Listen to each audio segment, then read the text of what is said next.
Hey guys, Ivan here, and in this video we're gonna check what the 90s bodybuilders are doing right now in 2020. I made a couple of videos like this about Dorian, about Kevin Leveroni, about Milos Sarcev, Ronnie Coleman and Jay Cutler so far. And you guys seem to like those videos, and if you haven't watched them, go ahead and watch them now. But right now in this video we're gonna focus on the other bodybuilders, the ones that I haven't made a video about. So we're gonna check where they are, how do they look, what their physiques look like, do they still train, what are they all about, are they even alive or dead. So let's go, let's start with the first one, and that's gonna be Paul Dillette. I'm sure you've seen this photo before in those bodybuilders have to retire videos, but this was quite a few years ago. He doesn't look like this anymore, not the way he looked on the photo on the right, and most certainly not on the photo on the left. And this is what Paul Dillette looks like today in 2020. He is into fashion, actually. He's actually the president of the WBFF, which stands for, obviously, the World Beauty, Fitness and Fashion. So today, Paul Dillette is a tall, skinny fashion guy, not a monster that he once was. Speaking of monsters, what about this guy right here, standing next to Paul Dillette and somehow managing to make Paul look small? Paul Dillette was, and still is, one of the biggest freaks of all time. The combination of that small waist and insanely big arms and shoulders really made him stand out and seem like one of the biggest guys ever in bodybuilding. The amount of muscle that he carried was insane for somebody of his height. He was very tall actually, but standing next to this guy, he didn't seem that impressive. Is it because of the posing? Marcus Rule was extremely good poser. I mean, he really knew how to make himself look like an absolute freak, a monster. While Paul was probably the worst poser of all time. But that's not really the point of this video. The point is what these bodybuilders are looking like right now. So Marcus Rule, take a look at him here. A freak, an absolute freak, one of the biggest, probably the biggest freak of all time. If you don't like crazy mass and this kind of nasty, freaky, monsterish physiques, you're not a fan of his. But if you like that kind of stuff, then you are his biggest fan, because it doesn't get more freaky than this. It does not. But don't worry, he did not lose all the muscle like Paul Dillette did. This is him right now. He's actually pretty big. He doesn't have the proportions, the lines, or the conditioning that he once had, but he's not small. He is still training very hard, very actively. I'm sure he's eating and he's using the supplements and everything, but it's just the old age. Of course, these physiques are not forever. They don't last forever. You cannot use all the supplements forever, and your body just, starts crumbling eventually. And it happened to him, of course, as it's gonna happen to all of us. But he still kept a lot of muscle, he's still into bodybuilding, he didn't give up on it like Paul Dillette, for example, and he still looks pretty big and pretty freaky. But there is footage of him the way he once was, and that is going to be there forever. Here is Milos Sarcev, and you can check a video about him, a separate video only about him, but unfortunately there isn't one about Nasser El Somebody, this bodybuilder on the right here, because he passed away in 2013, so he's one of those bodybuilders from the 90s who didn't live to see the new decade. So rest in peace, Nasser El Somebody. There are also other guys who didn't live past the 90s, like Andreas Munzer right here, who died in 1996 due to electrolyte disbalance. I believe he tried to dehydrate himself too much, and he was the most shredded man alive, but he died. A year before that, in 1995, another legend of 90s bodybuilding died due to heroin overdose. Did bodybuilding cause him to become a heroin addict? It's possible, but nobody knows. It's not bodybuilding that killed him, it was heroin overdose.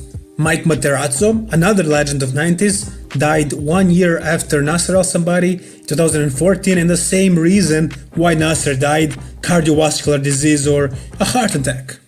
I showed you this photo before, and I'm sure you recognized Lee Priest. Of course, he's a very popular guy, and we're gonna mention him in a moment.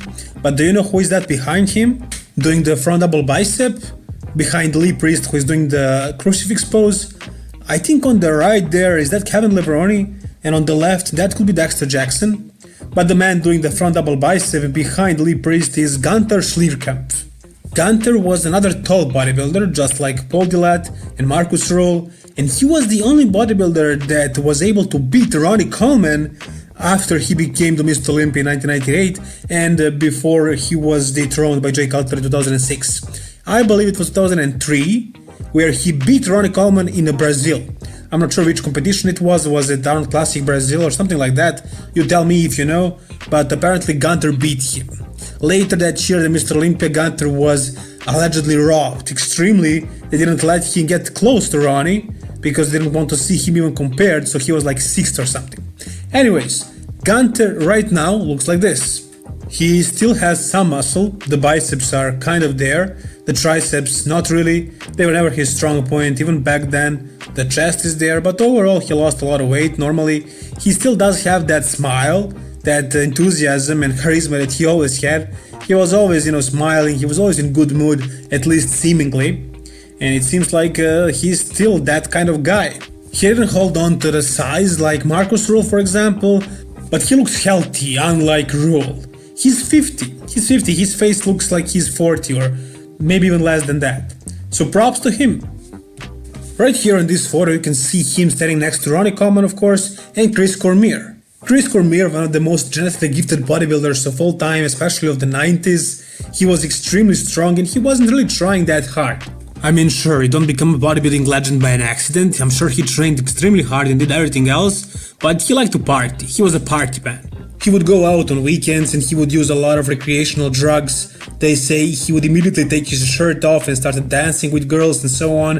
Here you can see him actually on a party with Dorian Yates. And Dorian actually did his fair share of partying after he retired, but not while he was competing. Unlike Chris, who never really stopped. And right now, Chris Cormier, the real deal so-called, is one of the top trainers. He is actually in the Oxygen Gym in Kuwait and he is one of their top trainers. He is the coach of the Classic Physique Mr. Olympia 2 times, Breon Ainsley. He is the coach of Rolly Winkler right here. He is also the coach of Sergio Oliva Jr., who is doing the Arnold Classic in about 5 weeks, so we'll see what can he make of him. So yeah, he's doing great in terms of bodybuilding even today. He's still in the industry, he's a big part of it. You can see him very often with other bodybuilders at the expos, at the competitions and so on. So Chris Cormier is still a part of the community and he's one of the top trainers. Here on this photo you can see him standing next to Ronnie Coleman, the best of all time, and actually holding his ground. On the right there you can see Flex Wheeler as well. And I'm sure most of you guys already know by now, I made several videos about this. Flex Wheeler had a leg amputation surgery. His right leg from knee below was amputated, and so he's right now trying to learn how to walk with prosthetics. But in 2017 he made a comeback at the Classic Physique Mr. Olympia stage. And he looked really good, he looked in shape. Nowhere near as big as he once was. But this was Classic Physique, it wasn't bodybuilding. For Classic Physique he was actually pretty big and he was in good shape. And this was only 3 years ago, so I'm sure as soon as Flex learns how to function properly with prosthetics, he can get back into this shape easily. I'm sure it's not a problem for him. This guy has probably the best genetics for bodybuilding of all time.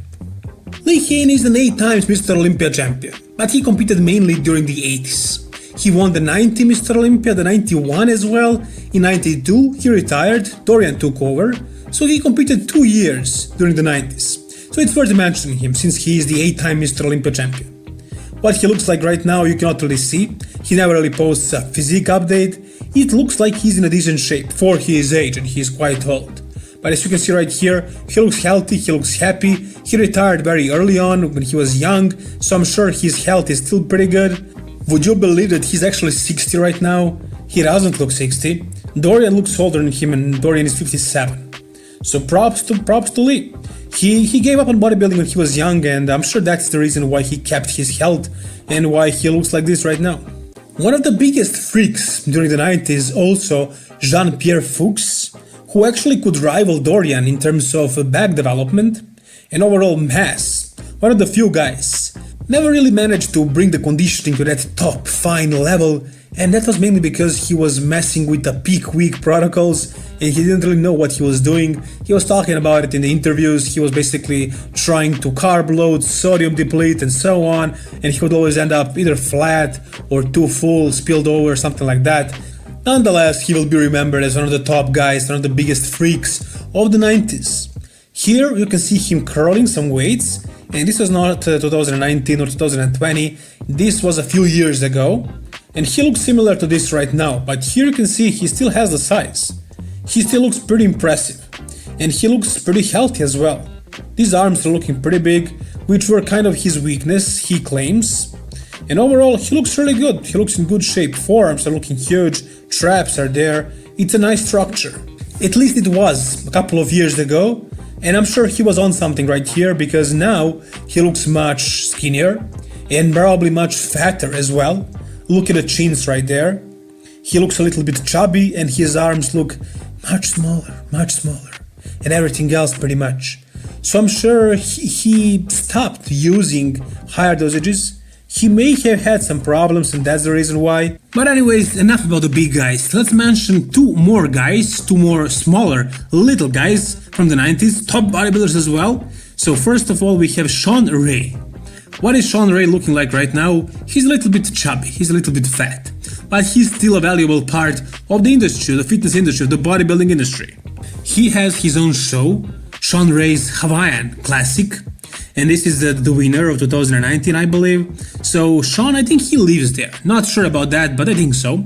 Anyways, he's a part of the community. He's always into bodybuilding, he's doing the interviews, he's actually commentator at the Mr. Olympia. So in terms of bodybuilding business, he's doing great. But you can always see him drinking these cocktails. Standing there or sitting usually on a beach or wherever and having fun, drinking cocktails. And that's the way he likes his lifestyle right now. He doesn't care about being in shape, he doesn't want to be lean. He has this chubby body right now, he's quite fat. You can see it in his face, especially compared to what it once was. He definitely added a lot of body fat. He was really lean, but as a businessman, he's there. You know, as a showman and businessman, he's always there. Some people like him very much, some people hate him. I like his strong opinions, but sometimes he manages to piss me off as well. But he is very opinionated and he has a lot of experience in this field and he knows how to talk. I'm sure he read a lot of books and he has this gift. He's a really good speaker. Unlike many other active and retired bodybuilders, he has a personality. He can speak, and I respect that. As far as his physique, he's pretty fat, he's pretty chubby, not very impressive physique, not at all. And now we're gonna see what his biggest rival from the 90s, aside from Dorian Yates of course, another 212 potentially guy. Back in the day they didn't have 212, but if there was 212 division, two shorter guys were Lee Priest for example and Shawn Ray. Lee Priest had some really strong body parts like his arms, but Shawn Ray was a little bit more complete bodybuilder, so it's questionable who would be better in the 212, but as far as placing at the Mr. Olympia, Shawn Ray was much better than Lee Priest. Anyways, Lee Priest today, what he looks like? Well, it's about something like this. He tattooed his entire body basically, and that's probably why he had a melanoma on his eyelid that required a surgical operation. But if we talk about his physique, he still has really impressive arms and forearms. A lot of tattoos. His entire body basically is covered in tattoos. But he has the muscle. He still has the muscle. Maybe like 5, 6, 7 years ago, I think it was 2013, he had a comeback which was actually very successful. Now he's a little bit too old for that, but he looks impressive. For a guy of his age, for a 47-year-old, he has very big arms, bigger than probably most of you guys watching this. Is that Synthol? Maybe or not? That's a questionable and probably topic for a different video. But that's gonna be the last bodybuilder for this video. So basically now guys, if you wanted to see what 90s bodybuilders are doing right now and how they're looking, this is it. Some of them died, some of them are still alive. If you wanted to check videos about Jay Cutler, Ronnie Coleman, Milos Sarcev, Kevin Levrone, you can check them out on my channel. They're all separate videos about these guys. So that's gonna do it for this video guys. If you enjoyed it, please like the video and subscribe for more bodybuilding content like this. All the best guys and bye bye.